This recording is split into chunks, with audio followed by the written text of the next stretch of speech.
Sir यता बहिनीहरू लौ जाउँ हिँड लौ छोडेर डान्स दिइरहेको अवस्थामा म तपाईँलाई देखाइरहेको छु। यता कार्बी आङ्लोङका बहिनीहरूले नाचिरहेको एउटा एक झलक म तपाईँहरूलाई सेयर गरिरहेको छु।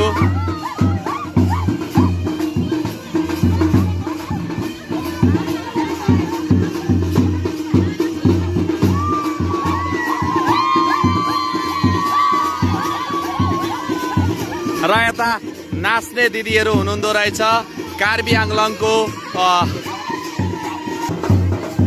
आङ्लोङको यो राजाडुबी भन्ने जग्गामा आज हामी जन्ती रूपी भएर आएका छौँ र तपाईँलाई देखाइरहेको छु बाजाको तालमा दिदीहरूले नाचेको।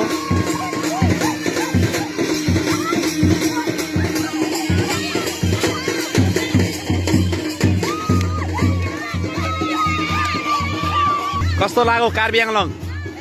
म पहिलोचोटि कार्बी आङ्लोङ आएको।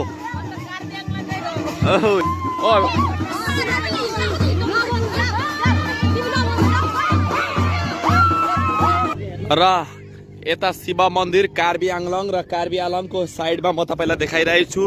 उतो पल्लो साइडमा निलो पानी देख्नु हुँदैछ। निलो पानी कपिलीको हो र यो यताबाट सेतो पानी, यहाँ दोडा पानीको दोडा नदीको मिलन छ र यसरी नै यो दयाङ यो कार्बी आङ्लोङको एउटै नदीमा हेर्नु दोडा कलरको पानी छ।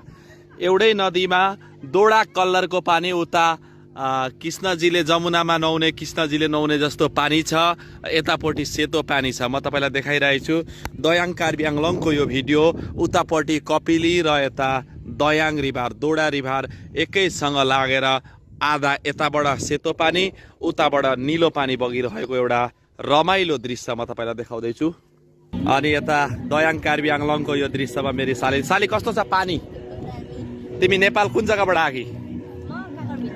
काकडी भिट्टाबाट आएकी मेरी कान्छी सालीलाई म देखाउँदैछु। र यता बिहेको यो झलक र अहिले डिजे बज्न थाल्यो। डिजेमा मैले जति 40 सेकेन्ड भिडियो हाने भने कपिराइट भन्छ। र यता शिव मन्दिर कार्बी आङ्लोङमा कोही हुनुहुन्छ भने नमस्ते कार्बी आङ्लोङ, सबैजनासँग भेट होस् र भिडियो सबैको मोबाइलको पेजमा कुदोस्।